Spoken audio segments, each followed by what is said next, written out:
Welcome back to the Alexander the Curious George vlog series. Curiosity at its finest. I believe this is the 6th episode. Topic that I have is what people have noticed about you that can help you kind of shape or define you if you're feeling a little lost or like unaware where you're at in this world, who you are. I mean, you don't have to define everything by how other people perceive you, but other because really your opinion of yourself matters most, but other people's opinions can do you a favor as well when you're feeling a little lost. Just trying to note the subtleties that people say, like within conversation, like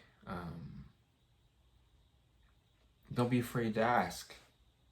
Like sometimes I've asked my friends or my family what they think about me. Things like what do you think I'm good at, or like what do you think about me as a person? Like, what's your idea of me? And usually I'll ask people who have known me their whole life, but I'll ask people who have only known me for a couple of years. Sometimes I'll have conversations with people who've only known me for a couple months, weeks. So either way, people will gauge you a little differently. So a lot of these opinions can matter or not matter at the same time. Just take what's useful, discard what is not, like the good old saying goes. I got that from masculine theory. I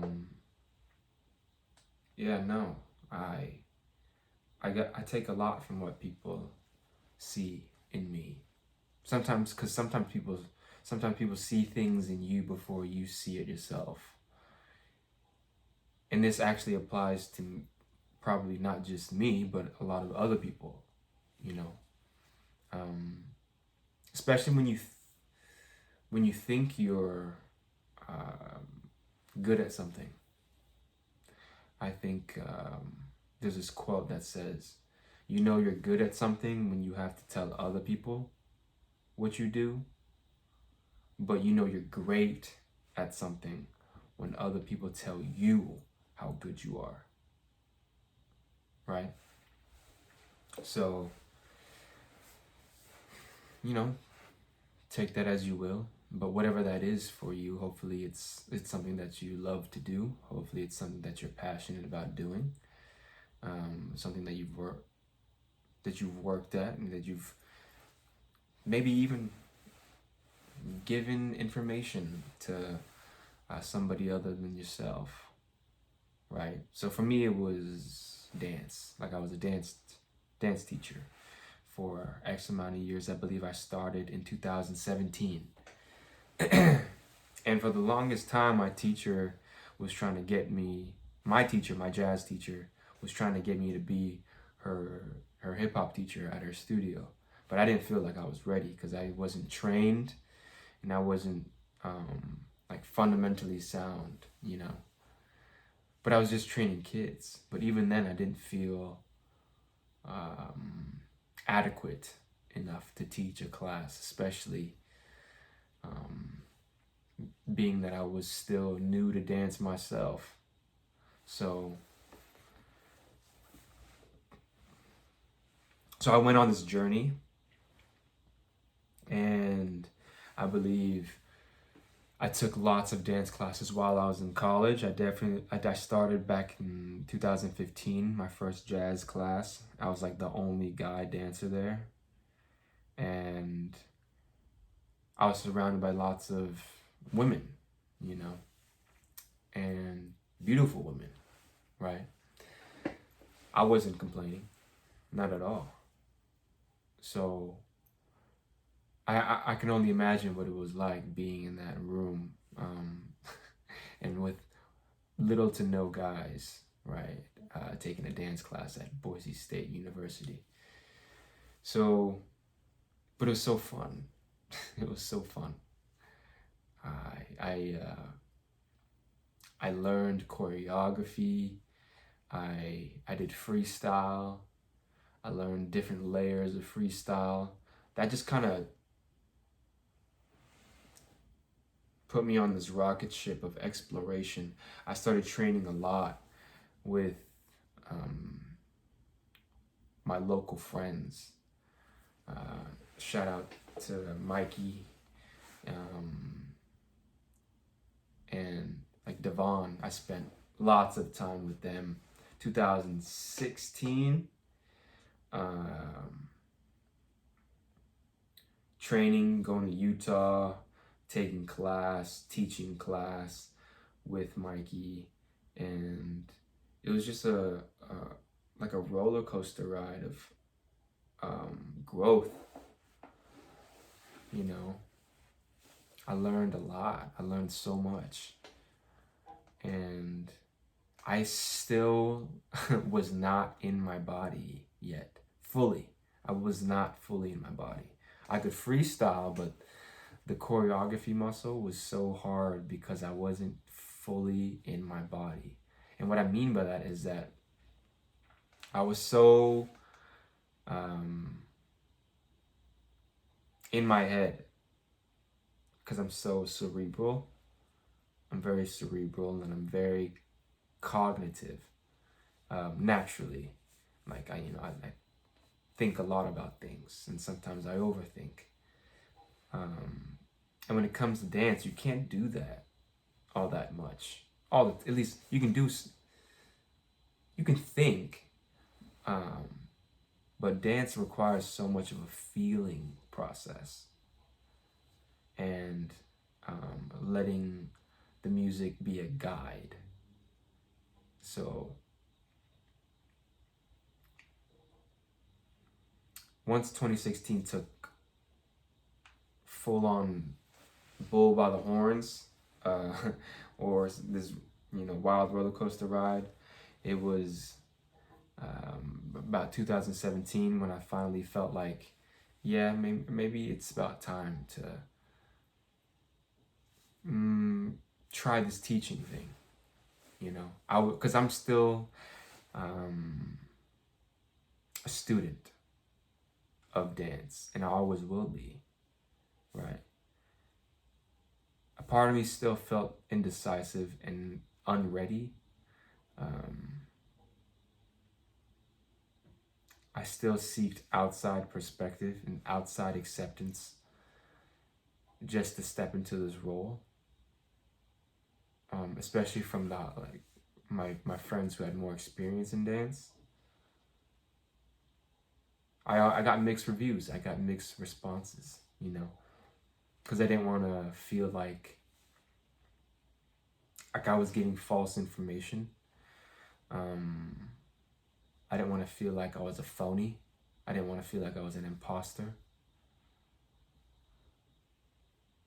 And this is a very hard battle that I had to go through.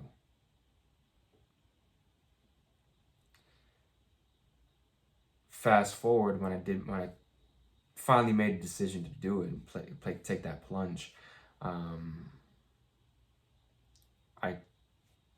I loved it. Teaching class. It was so fun. These kids are like sponges, and they have so much energy, and everything you give them is like gold. It's a gold mine. To some of them, not to all of them. Some of them they definitely lose attention, right? Their minds are so. But when you really get them, when you finally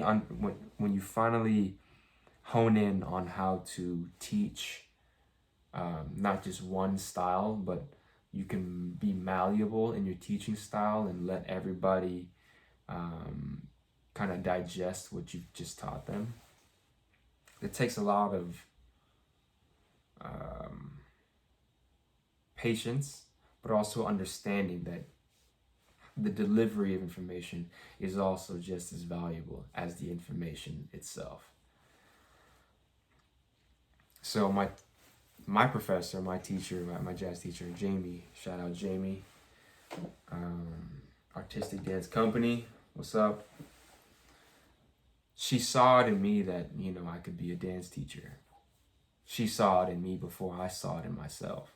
So when I finally accepted that role and stepped into it, you know, it was kind of difficult, actually. There's a lot of pressure knowing that you had this status as a teacher, knowing that you're responsible to educate the future generation after you. So that put me at a higher accountability, knowing that now I have to be good. Like, I have to work even harder now. And that's a good thing. It was a great thing, because now every execution and every detail matters, like life or death. I mean, I say that kind of intensely, but I pursued the work with intense passion so they could feel it from me, so they could feel that I was genuine, that I cared, you know, about them and their growth, that I cared about it. That's why I was so hard on them sometimes. That's why I'm so hard on myself. I wouldn't be hard on them if I wasn't hard on myself. You know, it wouldn't make sense. Because I want to be good. And if you're a student and you come to class every day and you don't seek to get better, then you're wasting your time. And I would have this grown conversation with them. I would treat them like young adults. I didn't always treat them like the kids and children that they were. Like, I would treat them like young adults. You know, I had to follow my instincts, like one of my teachers said when I taught at EDP, Elevated Dance Project. Trusting my instincts. I was, at 2017, I was already maybe about 21 years old already. Yeah. So,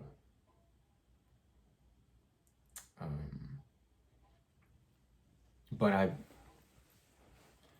I understood discipline, I understood order, I understood even spontaneity and like letting loose. I knew how to do that too, right? I would balance it all, but I had to learn how to get better as a teacher. I knew when I first started, it was probably way too structured. You know, it was way too like cookie cutter.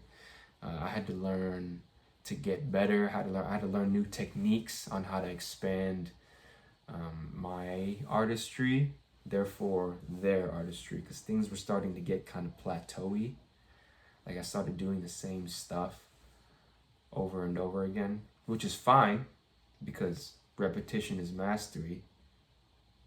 But it gets to a point where they kind of got it at some point, and when they get those basics from you, they have to. It's like, now what, right? So that's why it's accountability. Like, I have to take accountability. I also have to elevate. I have to learn new things. I have to be steps ahead of the curve, so they can take something new each time, each class.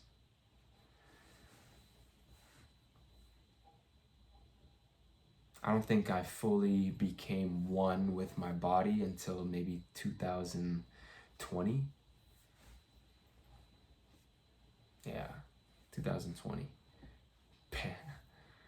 Wow. Pandemic 2020.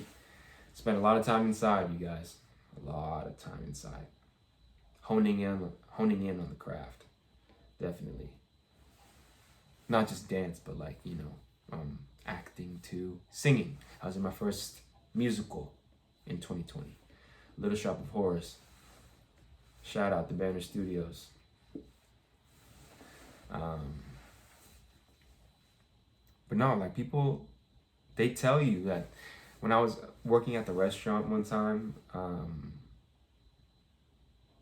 at my dad's restaurant, like a random customer, a couple, the guy in the couple, he said, "Do you sing?" He just asked me straight up, like, "Do you sing?" I go, "A little bit. I mean, I can harmonize, you know, but it's not like I sing professionally or was ever really trained." He says, I think you should sing. I can hear it in your voice that you have a really nice voice. It's really pleasant. You know, you should definitely try it out sometime." And I don't know if this was pre or post Little Shop of Horrors, but it was it's just kind of it's one of those nods from the universe, you know. Like people will tell you what they notice about you if you're lucky. Sometimes people don't always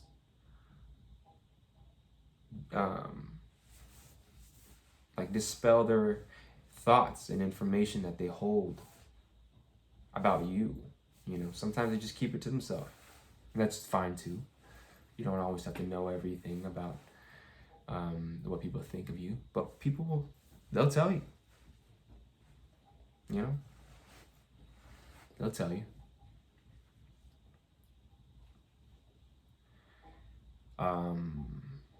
Like growing up, I mean, people told me I got a good sense of style, good sense of fashion. And this is something that I already knew because I always loved fashion and clothing and style from a young age. This is something that I always had to work on too, especially when I didn't have much money. You know, I had to get creative when I didn't have that much money. I had to get an expansive palette without having that much resource. So I always had an eye for it. You know, I always appreciated those who had better style than me at the time, but that's because they had more resources, they had more money, more clothes at their disposal. And that's not to say that I go splurging all the time, because I've splurged before, but I definitely nowadays try to save my money more because in school, working, tuition ain't no joke. Cali lifestyle, man, cost of living, crazy. So, and rent, LA rent, my goodness. But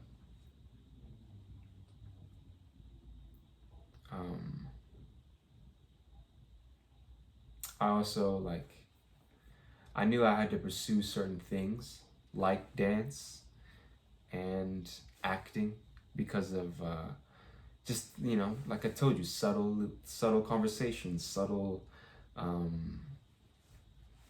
subtle nuances from people, just kind of throwing it out there. You gotta read between the lines. I think one was dance because I remember there was this thing called Starving Artist Chronicles. Yeah. Hosted by Mikey. And it was produced by Mikey as well.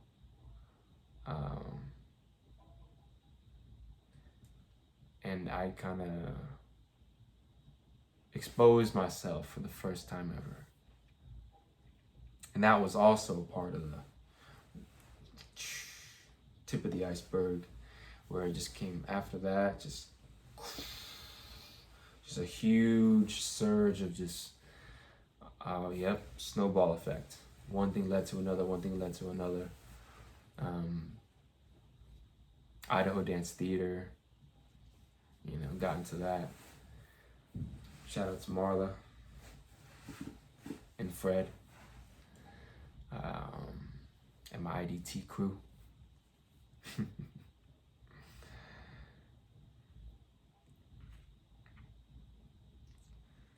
In Starving Artist Chronicles, it was Mikey who sent out this tweet saying that he was really excited.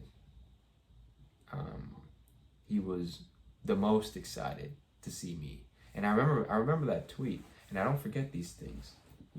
When people are curious about you or what you're about to do, it kind of raises an eyebrow for me, and it adds pressure, but it's pressure that I don't shy away from. It's pressure that I take. It's pressure that I take, and I use it as an inspiration, because apparently there's something mysterious about my aura, because I'm out there, but I'm also not. I'm private, but I'm very open.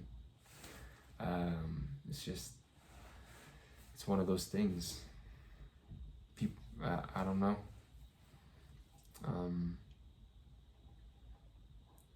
Subtleties. IDT, Idaho Dance Theater. I got into that because of literally. I almost manifested Idaho Dance Theater because I saw myself on a poster for Idaho Dance Theater. Like, I went to an Idaho Dance Theater show, and it was like, hey, I could be on that stage with them. I think I'm good enough to be on a stage with them. When's that gonna happen? So because I was still also training in jazz and ballet, and Marlo, after the show, she talks to me. She says, maybe you'll be up there someday. Keep training. We'll talk. So I did. Fast forward, I did this project for my lighting design class, and it was a small little snippet freestyle of me dancing to Paganini, the violinist, and I did it in the dance studio. And when I did that, Marla took notice of me doing that little performance, and she saw potential.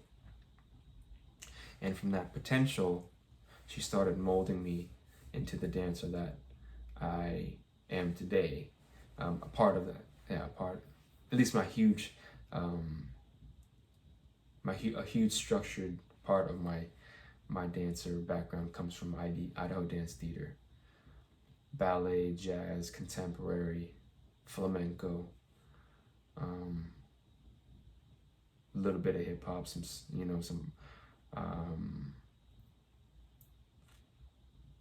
and even pas de deux, that's partner work. But yeah.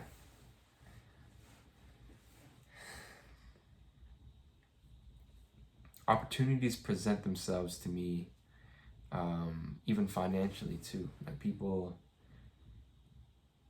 will pick up on my financial advisor, and then his boss above him, my financial advisor, works for Primerica, right? And he's a vice president. But they came into my restaurant one time, and they acknowledged my personality. They acknowledged my sharpness, that I knew my stuff, that I knew what I was doing. And this is something that they really appreciated. They admired my confidence. I had, confidence and charisma. And my man Brian, Brian was like, he was very curious about why is he so confident? Why? Ever since then, that conversation led to an opportunity to work with finance and, you know, Primerica. And then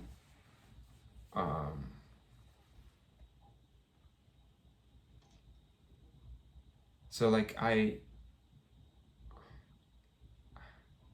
realized that I attract opportunity. Does that make me opportunistic? Maybe. Maybe not. Opportunistic meaning opportunistic, right? The definition meaning that I'll take anything that I can get. Like I'll take any opportunity to be successful. I think that's partially true. Partially. But at some point I knew that the financial advisor thing, or any other job before that, I even had a painting business when I was 18. Oh man. Or even working at my dad's restaurant. No thank you. It came to a point where I knew that I couldn't do these things because my heart truly desired something else. And my soul, my soul truly desired something else. And if I kept ignoring that feeling and that call, I would regret a huge part of my life. And I didn't want to do that. So when I finally made that decision, I made that call, pick it up and say, I am going to be this.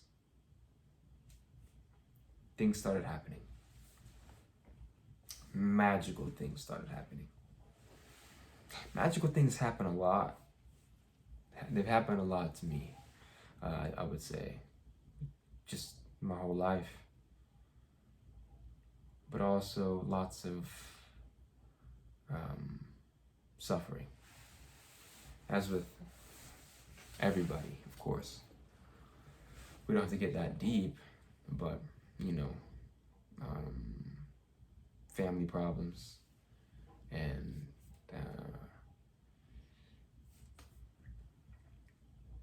suffering loss of family members or relationships, you know.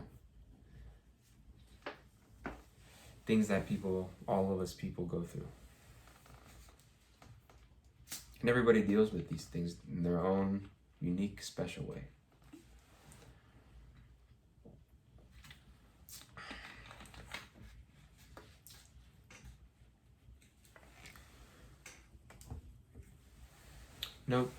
Note some of this stuff down, you know, what people notice about you.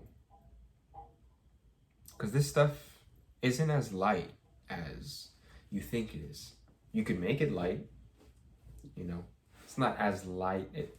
You don't have to treat it as lightly as a lot of people make it, right? You can make it meaningful. I mean, we essentially attach meaning to everything. We could be nihilistic in this lifetime, but what fun is that? Seriously, what fun is being nihilistic? It's really not enjoyable. It's not an enjoyable life.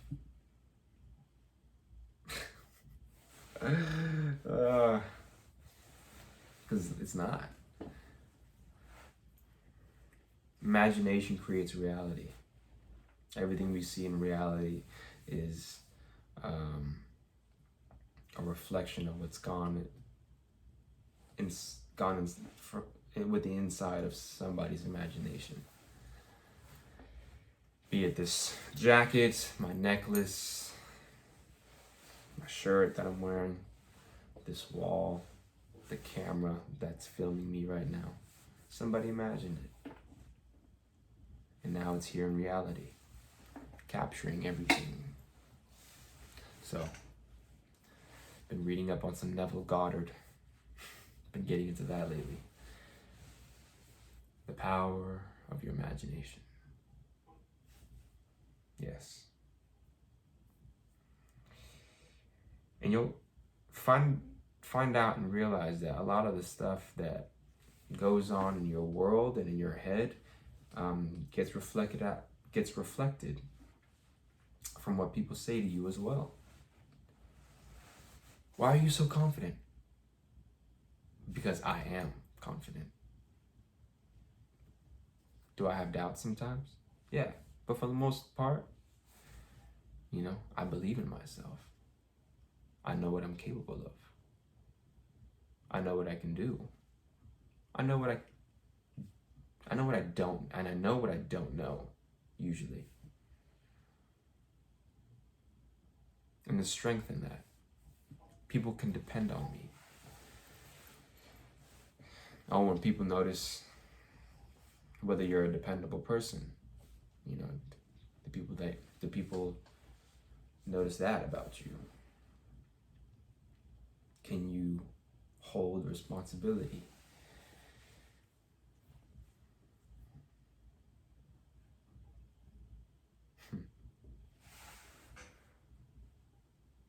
Had a regular customer back in Boise. This fine couple. They're so kind. And they're a good looking couple too. A little older.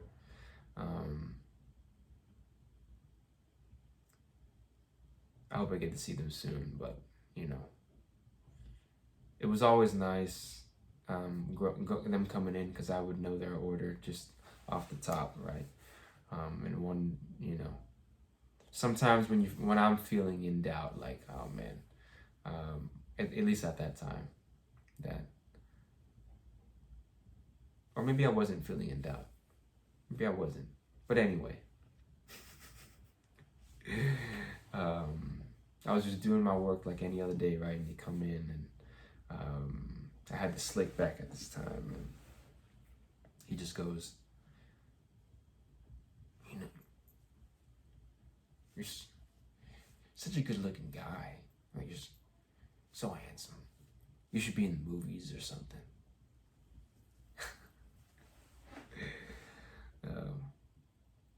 I just kind of laughed. I laughed it off, right?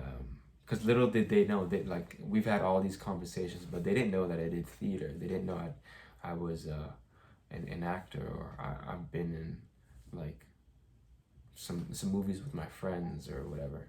Nothing too big. Maybe one SAG film at this point I've already done, but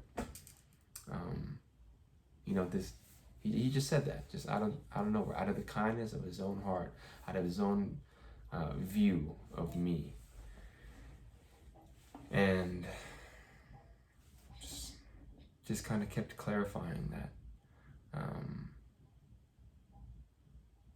Like, hey man, you should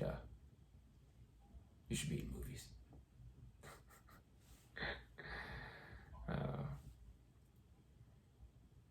And I do. And I will. I already am.